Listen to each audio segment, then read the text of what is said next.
The morning sun rose over New Jeju like it had for the past 60 years since the first Korean settlers arrived on this distant world. Captain Lee Dae-ho stood on the observation deck of the colony's main building and watched farmers walk to their fields. The purple grass swayed in the gentle wind, and the air smelled of fresh earth and growing crops. Everything looked peaceful and normal. Lee Dae-ho had been born on this world, but his grandfather often told him stories about old Earth and the green mountains of Korea. The colony had grown from a few hundred brave families to over 50,000 people. They grew special crops that could not grow anywhere else and sold them to other worlds. Life was good and quiet. Dr. Park So-min climbed the stairs to join him on the deck. She carried her morning coffee and looked tired. She had been working, late again in the communications center. "Any messages from Earth today?" Lee Dae-ho asked her. "Just the usual trade reports and family letters," she said.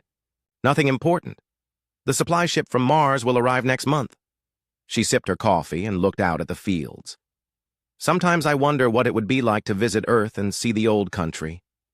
Engineer Kim Tae-sung appeared in the doorway.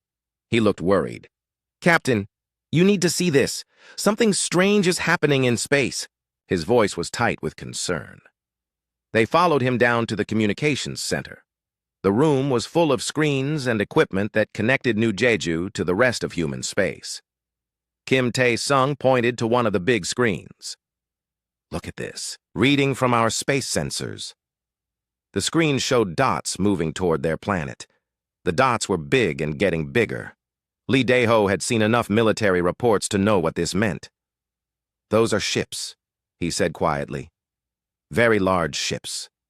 Dr. Park So-min moved to her station and started typing fast. "I'm scanning their signals. These are not human ships. The energy signatures are completely different from anything in our database."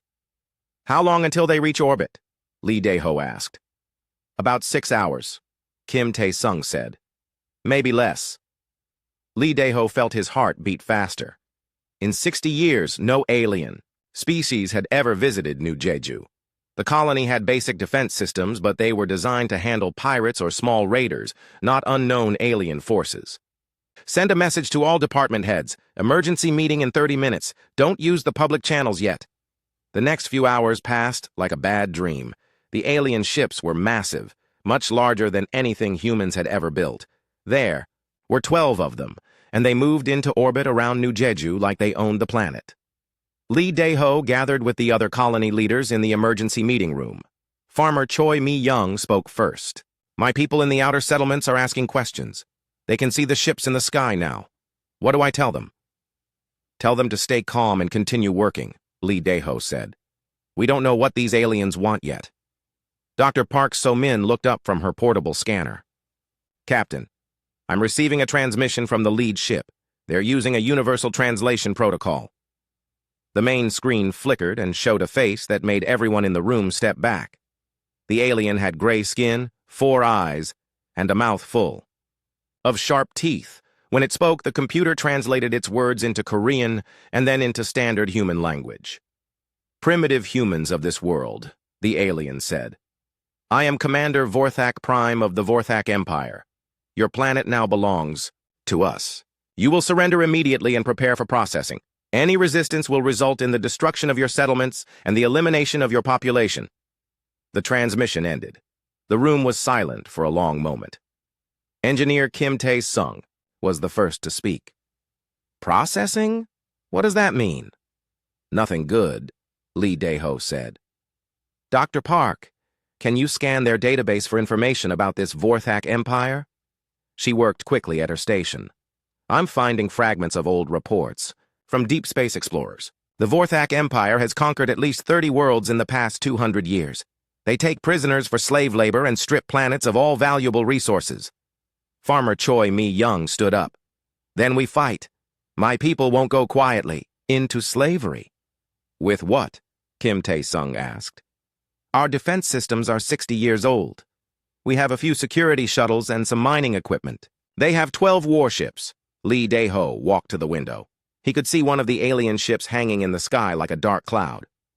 "Dr. Park, do we still have that old Earth Navy emergency beacon in storage?" Yes, but it hasn't been used in decades. I'm not even sure it still works. Test it. If we're going to die here, at least Earth should know what happened to us. Before Dr. Park could respond, alarms started ringing throughout the building. On the screens, they could see bright flashes in the sky. The alien ships were firing on the outer settlements. Kim Tae-sung's hands flew over his control panel. They're targeting our communication arrays and power plants. They want to cut us off from the outside and leave us helpless. So much for peaceful surrender, Choi Mi-young said grimly. Lee Dae-ho made his decision. Choi, get to the outer settlements and organize evacuation to the mountains. Take anyone with military experience and set up defensive positions. Kim, shut down all non-essential systems and reroute power to the emergency beacon. Dr. Park, get that message to Earth. Dr. Park ran to the old emergency system. It was a relic from the early days of the colony when they worried about being cut off from Earth. She activated the ancient beacon and prayed it would work. The attacks continued for 3 hours. The aliens destroyed the main communication center, the power plant, and 2 of the farming communities. Hundreds of colonists fled into the mountains, while others tried to hide in the caves near the old mining sites. Dr. Park worked frantically with the emergency beacon. The old system was slow and weak, but it was their only hope. Finally, she managed to establish a connection to the deep space relay network. "Captain, I have a signal," she called out. "It's weak, but it should reach Earth." "What should I send?" she asked. Lee Dae-ho thought for a moment. The message had to be short because the beacon was failing. "New Jeju under attack. Alien invasion force. Genocide imminent. Please help. Send this with our colony identification codes." Dr. Park typed the message and sent it into space. A few seconds later, the building shook as alien weapons hit the communication center. Sparks flew from the control panels and the lights went out. "Did it go through?" Lee Dae-ho asked in the darkness. "I think so," Dr. Park said. "The transmission completed just before they hit us." They could hear the sound of alien landing ships outside. Through the broken windows, they saw strange vehicles moving through the streets. The aliens were landing ground forces to capture the remaining colonists. "Time to go," Lee Dae-ho said. "Grab whatever supplies you can carry. We're heading for the mountains." As they gathered emergency supplies, Kim Tae-sung looked back at the ruined communication center. "Do you think Earth will get the message?" "I hope so," Lee Dae-ho said. "But even if they do, help is weeks away. We have to survive on our own. Until then." They slipped out the back of the building and ran toward the hills. Behind them, the alien soldiers moved through New Jeju like hunters, searching for prey. The peaceful farming colony had become a war zone in just one day. Dr. Park looked back at her home as they climbed into the mountains. "That message is our only hope," she whispered. "Someone has to hear it." Far above them, the Vorthak ships continued their bombardment. They had conquered many worlds before, and this one seemed no different. The humans appeared weak and helpless, just like all the other species they had enslaved. Commander Vorthak Prime was pleased with their progress. By tomorrow, all the humans would be captured and ready for transport to the slave markets. It was just another easy victory for the mighty Vorthak Empire. But the commander did not know that a small signal was racing through space toward Earth, carrying news that would change everything. The emergency signal from New Jeju traveled through space for 12 days before it reached the Deep Space Monitoring Station near Earth. Lieutenant Park Jong-soo was working the night shift when the old emergency beacon protocol activated. He had never seen anything like it before. The message was short and terrifying. New Jeju under attack. Alien invasion force. Genocide imminent. Please help. Park Jong-soo checked the signal 3 times to make sure it was real. Then he picked up the red emergency phone that connected directly to Earth Naval Command. "Sir, I have a priority alpha emergency signal from the New Jeju colony. You need to hear this immediately." Within 30 minutes, the message reached Admiral Ryu Jae-min at Naval Headquarters in Seoul. The Admiral was in his private office reviewing fleet reports when his aide knocked on the door. "Sir, we have an emergency transmission from the outer colonies." Admiral Ryu Jae-min listened to the recording twice. His face grew darker with each word. New Jeju was not just another distant colony to him. His own grandparents had been among the original Korean families who left Earth to build a new life on that world. His grandmother had sent him letters from New Jeju until her death 10 years ago. "How old is this signal?" he asked his aide. 12 days, sir. It would have taken that long to reach us through the relay network." The admiral stood up and walked to the window. 12 days meant the colony might already be destroyed. But if there was any chance that people were still alive, he had to act. "Activate Protocol Omega," he said quietly. His aide stepped back in shock. Protocol Omega had never been used before. It was the ultimate military response that brought every human military unit under a single command. "Sir? Are you certain?" "Protocol Omega requires approval from the Global Defense Council. I'll get their approval. Right now, send the activation codes to every fleet commander, every base commander, and every military installation in human space. Tell them to prepare for immediate deployment." The aide hesitated. "Sir, what should I tell them about the mission?" Admiral Ryu Jae-min turned from the window. His eyes were hard as steel. "Tell them that aliens have attacked a human colony. Tell them that genocide is being committed against our people. Tell them that humanity is going to war." Within hours, messages began flooding into Naval Command from across the solar system. Fleet Admiral Kim So-ra confirmed that the Mars shipyards could provide 12 heavy cruisers and 4 battleships. General Han Soo-jin at Special Operations Command reported that elite Marine divisions were ready for immediate deployment. Colonel Yoon Hyun-woo called from the military base on Europa. "Admiral, my Marine units can be ready to move in 6 hours. What's the target?" "Unknown alien force attacking New Jeju," Admiral Ryu Jae-min replied. "Full combat deployment. We're going to show these aliens what happens when they attack human civilians." The response was immediate and overwhelming. From every corner of human space, military units began moving toward Earth. Ships that had been on patrol missions abandoned their routes and headed home. Space stations that appeared to be civilian research facilities suddenly revealed hidden weapon systems and military crews. Captain Nam Ji-hai arrived at Naval Command with intelligence reports from the outer systems. "Sir, I've been analyzing the new Jeju signal and cross-referencing it with deep space exploration data. I think I know who attacked them." She spread her files across the Admiral's desk. 3 years ago, one of our long-range scouts encountered an alien vessel near the Vega system. The aliens called themselves the Vorthak Empire. Our scout ship was heavily damaged but managed to escape. Admiral Ryu Jae-min studied the reports. "What do we know about their capabilities?" "They use energy weapons and have strong defensive shields. But, sir, their technology appears to be designed for intimidation rather than actual combat. They seem to have conquered worlds through fear rather than superior firepower." "Explain." Captain Nam Ji-hai pointed to the technical analysis. "Their ships are large and impressive, but the weapons are not as powerful as they appear. They rely on overwhelming, smaller, weaker civilizations. They've probably never faced organized military resistance." The Admiral smiled grimly. "Then they're about to learn something new." General Han Soo-jin entered the office with more reports. "Sir, the fleet assembly is proceeding faster than expected. We'll have over 200 ships ready for deployment within 72 hours. 200 ships? Admiral Ryu Jae-min was surprised. "Sir, every human colony and outpost is contributing vessels. Mining operations are sending their heavy cargo ships equipped with kinetic weapons. Research stations are providing experimental technology. Even civilian transport companies are volunteering their fastest ships for support roles." Captain Nam Ji-hai looked up from her intelligence files. "Admiral, there's something else. I've been monitoring alien communications near our border systems. The Vorthak appear to be broadcasting their victory at New Jeju to other parts of their empire. They're treating it as a routine conquest." "Good," the Admiral said. "That means they're not expecting any response from us." Commander Oh Sang-hoon arrived from the Mars shipyards with technical reports. "Sir, the UES Seoul is ready for combat. Deployment. All experimental weapon systems have been tested and approved for battle use." The UES Seoul was humanity's newest and most powerful warship. It carried antimatter weapons that had never been used in actual combat.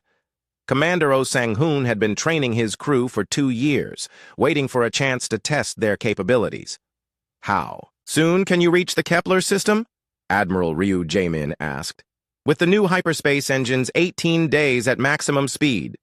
"Too long. New Jeju might not have 18 days. Dr. Lim Yun-ji from the Advanced Weapons Division spoke up. Sir, we've been working on hyperspace acceleration technology. If we modify the fleet's engines and accept higher risk levels, we can cut the travel time to 12 days. What kind of risks? Engine stress, navigation errors, possible system failures. But sir, if we're trying to save human lives, I think the risk is acceptable. Admiral Ryu Jae-min nodded. Do it. Modify every ship in the fleet for maximum speed. As the day continued, more reports arrived from across human space. The response was unlike anything in human history. Military units that had been scattered across dozens of systems were coming together into a single, massive armada. Lieutenant Baek Min-ho from the Communication Division brought the latest updates. Sir, we now have confirmation from 347 military vessels. The fleet will be the largest force humanity has ever assembled. What about the civilian populations? Are they supporting the deployment? Sir, the response has been overwhelming. When news of the attack spread, civilian shipyards began working around the clock to support the military buildup. Families with relatives on New Jeju are demanding that we send every available ship. Admiral Ryu Jae-min walked to the main command center where dozens of officers were coordinating the massive deployment. On the central screen, he could see the positions of human ships converging from across the solar system. Sir, Captain Nam Jihai approached with new intelligence. I've been analyzing the Vorthak Empire's expansion patterns. They appear to target isolated colonies that have no military support. They've never encountered a species with our level of military coordination. Have they faced any serious resistance before? Not according to our data. Most of the species they've conquered were either pre-industrial or had minimal space capabilities. They seem to rely on shock tactics and overwhelming force against defenseless populations. Admiral Ryu Jae-min studied the deployment map. 347 ships, each one carrying humanity's most advanced weapons and most experienced crews. The Vorthak Empire had made a serious mistake when they attacked New Jeju. Send a message to all fleet commanders, he ordered. We launch in 60 hours. Destination Kepler 442 system. Mission, complete destruction of hostile alien forces and rescue of human civilians. General Han Soo-jin joined him at the command center. Sir, what if we're too late? What if the colony has already been destroyed? The Admiral's expression was cold and determined. Then we make sure this never happens again. We send a message to every hostile species in the galaxy. Humanity protects its own. As the sun set over Earth, the largest military armada in human history continued to gather. Ships from every corner of human space were coming home, bringing with them weapons and technology that had never been tested in real combat.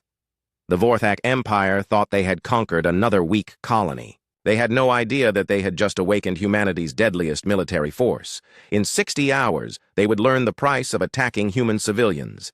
Admiral Ryu Jae-min looked at the growing fleet on his screens and felt a cold satisfaction. New Jeju would be avenged, and the galaxy would learn to respect human space. The human armada departed Earth's solar system like a storm gathering strength. Admiral Ryu Jae-min stood on the bridge of his flagship, the UES Incheon, and watched as more ships joined the fleet at each hyperspace junction. What had started? As 347 vessels had grown to over 400 as hidden military assets revealed themselves. Commander Oh Sang-hoon contacted him from the UES Seoul. Admiral, we're receiving requests from mining stations and research outposts along our route. They want to contribute to the fleet. What kind of contributions? Admiral Ryu Jae-min asked. Kinetic weapon platforms, experimental energy systems, and specialized ammunition. Sir, it seems like every human installation in this part of the galaxy has some kind of military capability we didn't know about.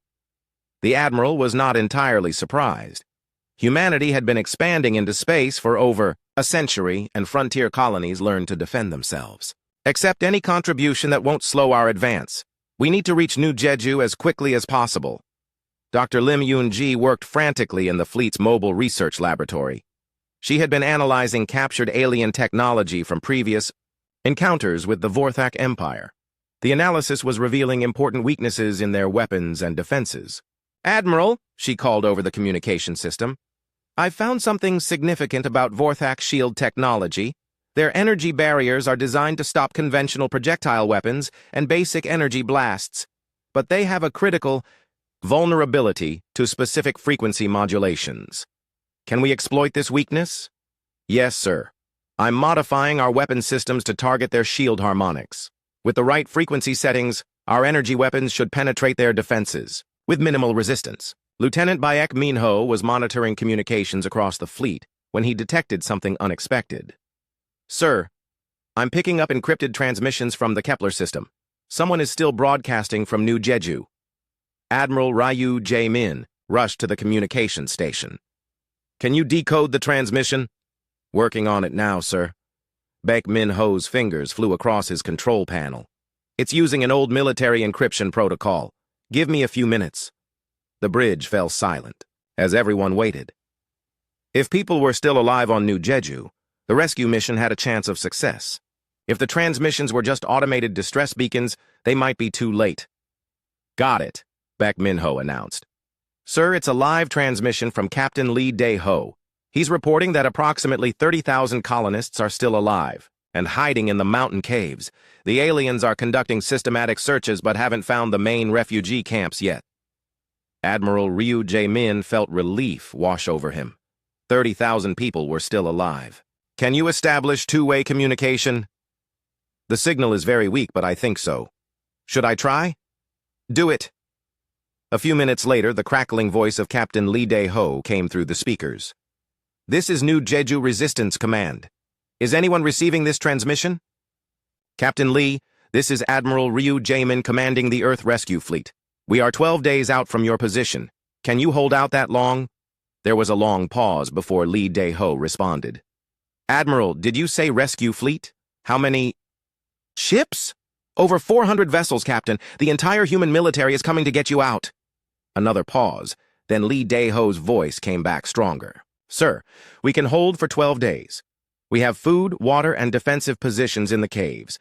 The aliens know we're here, but they can't reach us easily. What's the status of enemy forces? 12 large ships in orbit and approximately 5,000.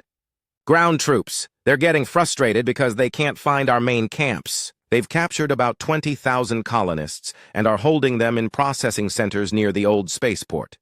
Admiral Ryu Jae-min exchanged glances with his officers. Captain, maintain your positions and avoid direct confrontation. We'll handle the alien fleet when we arrive. Commander Oh Sang-hoon contacted the Admiral privately. Sir, if they have 20,000 prisoners, this becomes much more complicated. We can't just blast the alien ships if they're holding hostages. I know. We'll need a more precise approach. Dr. Lim Yunji had been listening to the transmission. Admiral, I might have a solution. If we can disable the alien ships without destroying them, we could rescue the prisoners before eliminating the Vorthak forces. Explain. The shield frequency vulnerability I discovered also affects their power systems. If we hit them with the right energy pulse, we can shut down their main systems without causing fatal damage to the ships. The aliens would be helpless, but the prisoners would be safe. General Han Soo-jin joined the discussion. My marine units are trained for hostile boarding operations. Once the alien ships are disabled, we can storm them and free the prisoners. Admiral Ryu Jae-min studied the tactical displays. It's risky, but it's our best option. Dr. Lim, how long do you need to prepare the disable weapons? 8 days, sir. I'll need to modify the main energy systems on at least 50 ships. You have whatever resources you need. Meanwhile, in the Ibi caves of New Jeju, Captain Lee Dae-ho was sharing the incredible news with the other resistance leaders. Dr. Park So-min could hardly believe what she had heard. 400 ships? She whispered. How is that possible? Earth doesn't have that kind of military force. Apparently it does, Lee Dae-ho said, and they're all coming here. Engineer Kim Tae-sung was working on improving their communication system. If we can boost our signal strength, we might be able to provide tactical information to the rescue fleet. Farmer Choi Mi-young had been organizing the civilian refugees.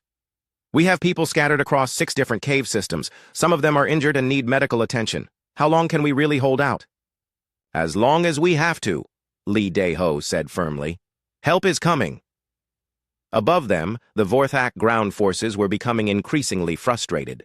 Commander Vorthak Prime had expected to complete the conquest of New Jeju within days, but the human resistance was proving more stubborn than anticipated.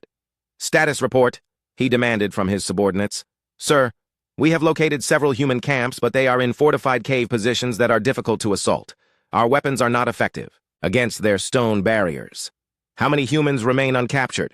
Approximately 30,000, sir. They appear to be well organized and have military leadership. Commander Vorthak Prime was annoyed. In previous conquests, the surviving populations had surrendered quickly when faced with Vorthak's superiority. These humans were different. Double. The search patrols. Use thermal scanners to locate their heat signatures. I want this resistance eliminated within 5 days. But the commander did not know that his communications were being intercepted by Lieutenant Bayek Min Ho aboard the UES Incheon. The human fleet was learning everything about Vorthak operations and planning accordingly. Sir, Bayek Min Ho reported to Admiral Ryu Jae-min. The aliens are planning a major assault on the refugee camps in 5 days. They're bringing in heavy equipment and additional troops.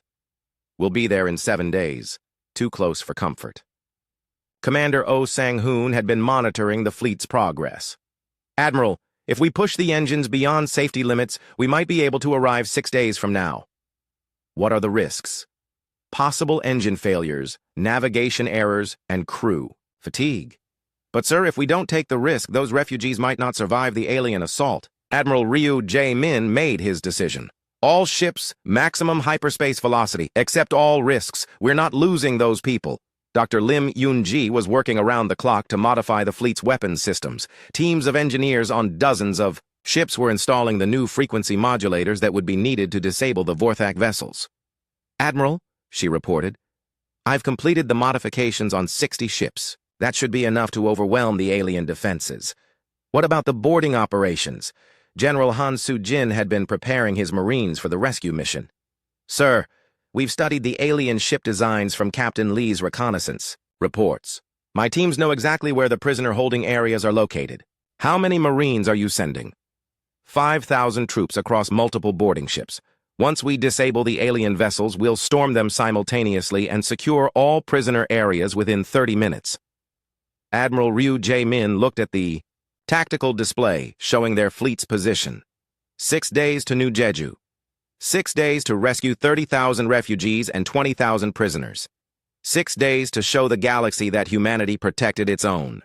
All hands, prepare for combat operations, he announced to the fleet. In 6 days, we're going to teach the Vorthak Empire the price of attacking human civilians. Across the Armada, 400 ships prepared for humanity's first major space battle. The crews checked their weapons, tested their systems, and thought about the people they were racing to save. The Vorthak Empire had conquered 30 worlds without facing serious resistance. They were about to discover that humanity was unlike any species they had encountered before. The human armada arrived at the Kepler 442 system like a wave of vengeance. Admiral Ryu Jae-min watched from the bridge of the UES Incheon as 400 human warships emerged from hyperspace in perfect formation. The Vorthak fleet, scattered around New Jeju in a lazy occupation pattern, was caught completely unprepared. Sir, Lieutenant Bayek Min Ho reported, I'm detecting panic communications from the alien ships. They're trying to form a defensive formation, but they're too spread out. Commander Shin Ye-jin, launch all fighter squadrons, Admiral Ryu Jae-min ordered. Begin harassment attacks, but do not destroy any ships yet. We need those prisoners alive. Commander. Shin Ye-jin led the elite Taeguk Wing fighter squadron from her command ship. 200 human fighters screamed toward the Vorthak vessels, their weapons targeting engine systems and communication arrays. The alien ships tried to respond, but their weapons were designed for bombardment, not precision dogfighting. Admiral, Dr. Lim Yoon-ji called from the Weapons Control Center. All ships are ready to fire the frequency disruptor pulse. Target locks confirmed on all 12 alien vessels. Fire. 60 human ships released a coordinated energy burst that struck the Vorthak fleet simultaneously. The aliens' shields flickered and died as their power systems overloaded. Within minutes, 12 massive alien warships were floating dead in space, their crews trapped inside darkened hulls. General Han, you're clear for boarding operations, Admiral Ryu Jae-min announced. General Han Soo-jin had been waiting for this moment. All Marine units, commence boarding assault. Remember, we have 20,000 human prisoners to rescue. Speed and precision are essential. 50 human boarding craft launched from the fleet and sped toward the disabled alien ships. Each craft carried 100 elite Marines trained for close-quarters combat in alien environments. They used magnetic clamps to attach to the Vorthak hulls and began cutting through the armor plating. Colonel Yoon Hyunwoo led the assault on the largest Vorthak ship. First platoon, secure the bridge. Second platoon, head for the prisoner-holding areas. Third platoon, engine room. Move fast before they recover from the power loss. The human Marines poured into the alien ships like a flood. The Vorthak soldiers, disoriented by the sudden power failure and trapped in darkness, offered little resistance. Most had never faced professional military opposition before. "Colonel, this is Sergeant Kim Yu-na," came a voice over the communication system. "We've found the first prisoner group. 2,000 humans in holding cells on Deck 7. They're alive but weak.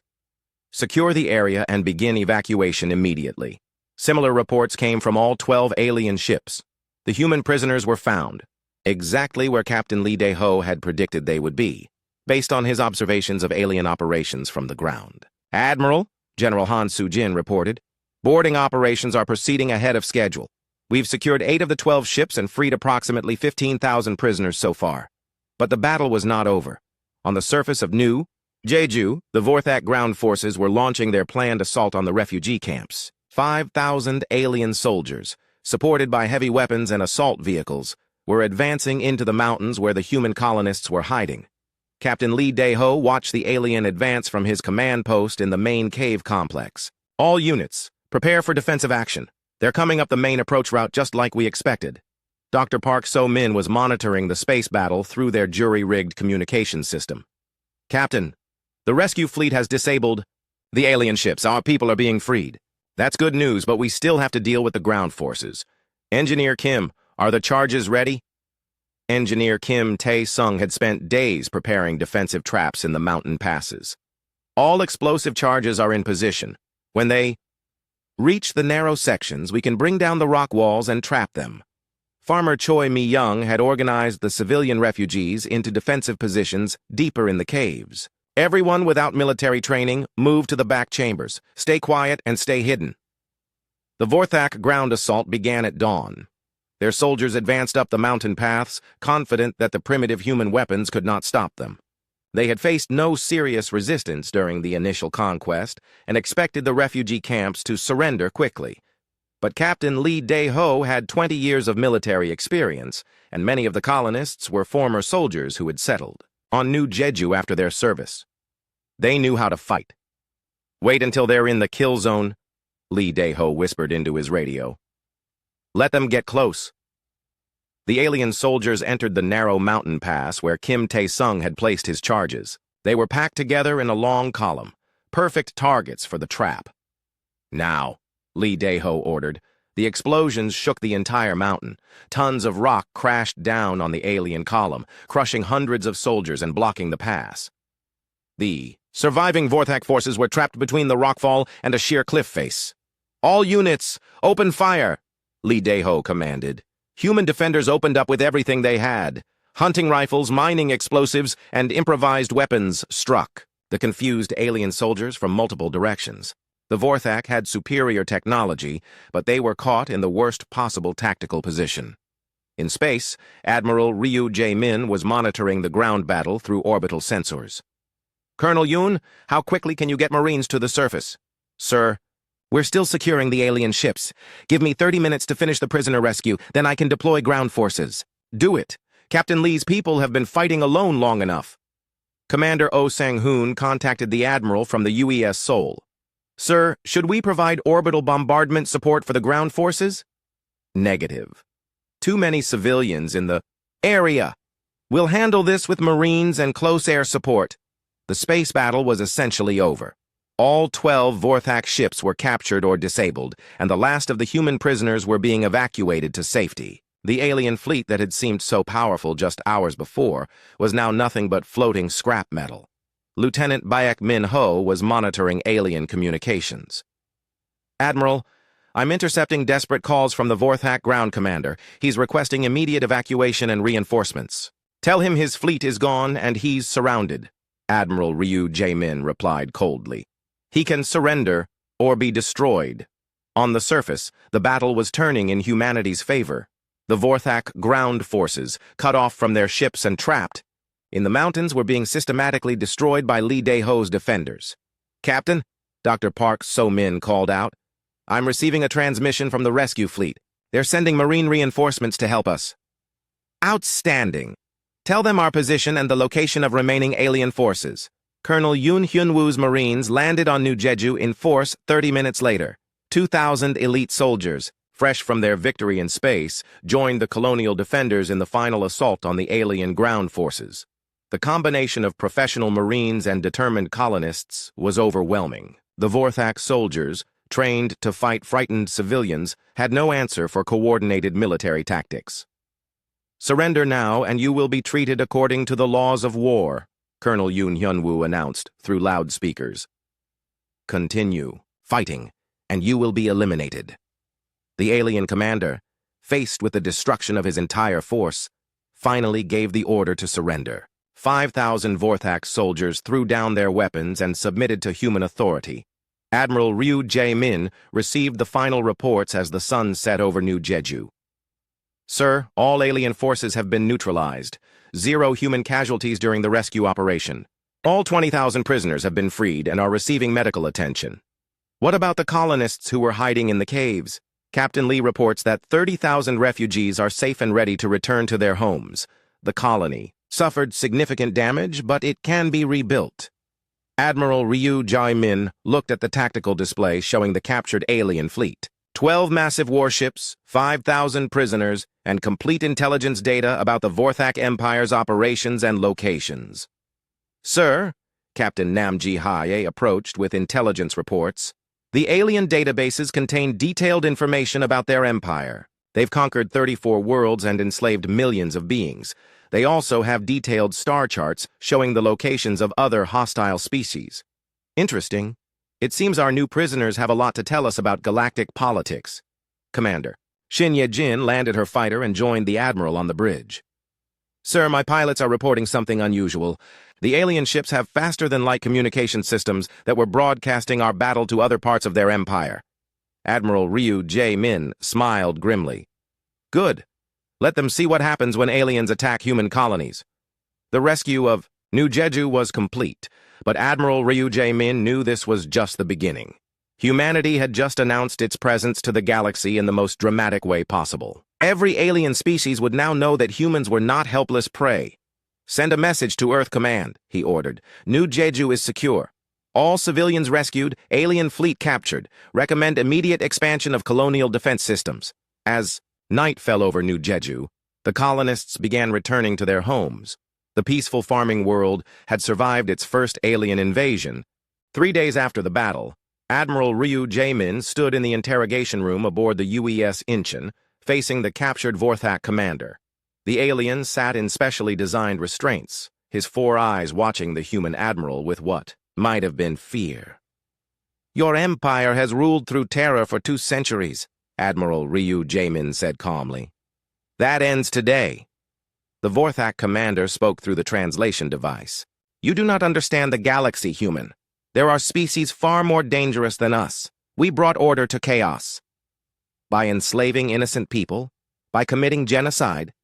The admiral's voice remained steady but cold. "Tell me about your empire structure." Dr. Park So-min, who had been brought up from the planet to help with translation and cultural analysis, worked at a portable computer. "Admiral, the alien databases show that the Vorthak Empire controls over 30 star systems, but their military is spread thin across their territory." Captain Nam Ji-hae entered with intelligence reports. "Sir, we've analyzed their communication records. The Vorthak have been sending regular reports about easy conquests to other hostile species. They've been encouraging expansion into human space." Admiral Ryu Jae-min turned back to the alien commander. "How many other species know about the location of human colonies?" The Vorthak commander remained silent for a moment, then spoke reluctantly. "The Hegemony Council knows of your existence. 7 major species who share conquest territories. They believe humans are weak prey species." "They're about to learn otherwise," the admiral said. "Dr. Park, prepare a full record of this conversation. I want every detail about these hostile species and their locations." Meanwhile, on the surface of New Jeju, The colonists were beginning the process of rebuilding their world. Captain Lee Dae-ho worked with Colonel Yoon Hyun-woo to establish permanent defense installations around the colony. The Admiral wants to station a full defense fleet here, Colonel Yoon Hyun-woo explained. New Jeju will become a fortress world, protecting this entire sector. Engineer Kim Tae-sung was already planning the new installations. We'll need orbital platforms, ground-based missile systems, and a permanent marine garrison. This attack showed us how vulnerable we were. Farmer Choi Mi-young represented the civilian population in the planning meetings. Will we still be able to farm and live normal lives with all these military installations? The defenses will be built to protect your way of life, not disrupt it, Captain Lee Dae-ho assured her. But we can never again allow aliens to threaten human civilians. Back in space, Admiral Ryu Jae-min was making a decision that would change galactic history. He gathered his senior officers in the main briefing room to discuss their next actions. The question before us is simple, he began. Do we return to Earth and wait for the next alien attack? Or do we send a message that will prevent future attacks? Commander Oh Sang-hoon spoke first. Sir, we have captured 12 enemy warships and detailed intelligence about hostile alien species. We could strike at their home worlds before they organize a response. That would mean taking the war to them, General Han Soo-jin pointed out. Earth Command might not approve of aggressive action. Earth Command isn't here, Admiral Ryu Jae-min replied. We are, and we have 50,000 human civilians who were nearly exterminated by aliens who thought we were helpless. Dr. Lim Yoon-ji had been studying the captured alien technology. Sir, the Vorthak ships can be converted to human use. Their faster-than-light communication systems could give us a significant advantage in coordinating fleet operations. Lieutenant Baek Min-ho brought new intelligence. Admiral, I've been monitoring alien communications across this sector. Word of our victory is spreading rapidly. Some species are expressing concern about human military capabilities. Good. Fear will keep them from attacking our colonies. Admiral Ryu Jae-min studied the star charts showing alien territories. But fear alone isn't enough. We need to establish clear boundaries and consequences. Ambassador Kang Bo-ra arrived from Earth with new orders and diplomatic authority. She had been appointed as humanity's first galactic representative, tasked with establishing formal relations with alien species. Admiral, she said, Earth Command has approved your actions and given you expanded authority. They want you to establish a permanent human presence in this sector. What about diplomatic contact with peaceful species? That's my job. But first, we need to deal with the hostile ones. The Global Council has authorized you to take whatever action you deem necessary to protect human interests. Admiral Ryu Jae-min made his decision. We're going to send a message to every species in the galaxy. Dr. Park, I need you to help me record a transmission using the Vorthak communication system. The message was recorded in the main communications center, with Dr. Park operating the captured alien equipment. Admiral Ryu Jae-min stood before the recording device, wearing his full-dress uniform. To all species who receive this transmission, he began. I am Admiral Ryu Jae-min of the Human Defense Fleet. 3 days ago, the Vorthak Empire attacked a peaceful human colony with the intent of enslaving our people. The recording showed images of the battle, the rescued prisoners, and the captured alien fleet. The attack has been repelled. The Vorthak fleet has been destroyed or captured. Their ground forces have surrendered. This is what happens to any species that attacks human civilians. The Admiral's voice remained calm but carried an unmistakable threat. Humanity desires peaceful relations with all species. We will trade, fairly share knowledge, and respect territorial boundaries. But any attack on human colonies or ships will result in immediate and overwhelming retaliation. The recording concluded with detailed images of the human fleet and its capabilities.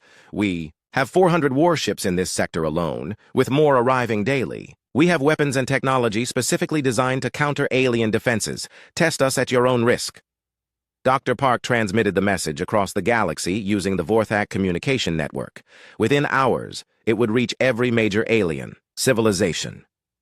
Captain Young Woo-seok arrived with the advance elements of the new human defense fleet. His ships would establish permanent bases throughout human space, ensuring that no colony would ever again stand alone against alien attack. Admiral, he reported, 50 new warships are en route from Earth, along with construction vessels to build orbital fortresses around every human world. Excellent. What about the other alien species? Any response to our message? Lieutenant Baek Minho monitored the communication networks. Sir, I'm detecting increased diplomatic traffic between alien governments. Several species are requesting information about human capabilities and intentions. Any hostile responses? Not yet, sir. It appears our demonstration of force has given them reason to reconsider any aggressive plans. Ambassador Kang Bo-ra was already preparing for formal diplomatic contact. Admiral, I'm receiving requests for meetings from 3 different species who claim to be peaceful traders. They want to establish relations with humanity. Screen them carefully. After what happened here, we can't trust anyone easily. On New Jeju, the colonists watched the construction of new orbital defense platforms. The peaceful farming world was becoming a fortress, but the farmers understood the necessity. They had seen what aliens were capable of when they thought humans were defenseless. Captain Lee Dae-ho received a message from Admiral Ryu Jae-min. Captain, you and your people saved 30,000 lives through your courage and determination. New Jeju will be rebuilt stronger than ever, and it will be protected by the full might of the human military. Dr. Park So-min worked with the new diplomatic team to analyze responses to the Admiral's message. The reaction has been dramatic, she reported. Several aggressive species have quietly abandoned expansion plans that would have brought them into contact with human territory. What about the Vorthak Empire's remaining forces? They're in full retreat. Our message apparently convinced them that further conflict with humanity would result in their complete destruction. 6 months later, New Jeju had been completely rebuilt and fortified. The colony that had once been vulnerable to alien attack was now the center of humanity's strongest defensive position. Orbital weapons platforms surrounded the planet, and a permanent fleet of 20 warships patrolled the system. Admiral Ryu Jae-min stood on the observation deck of the new space station orbiting New Jeju. The peaceful farming world below showed no signs of the battle that had changed galactic history. But in space around the planet, the massive defense installations served as a permanent reminder of humanity's determination to protect its own. Ambassador Kang Bo-ra approached with the latest diplomatic reports. Admiral, we now have formal trade agreements with 12 peaceful species and mutual defense pacts with 6 others. The galactic balance of power has shifted significantly in our favor. Any sign of new threats? None. It appears that your message was received clearly throughout the galaxy. No species wants to test human military capabilities. Captain Jung Woo-seok contacted them from the patrol fleet. Sir, long-range sensors show normal traffic throughout the sector. All alien vessels are maintaining respectful distances from human territory. Admiral Ryu Jae-min smiled as he watched the peaceful scene below. The SOS signal from New Jeju had summoned humanity's deadliest war armada.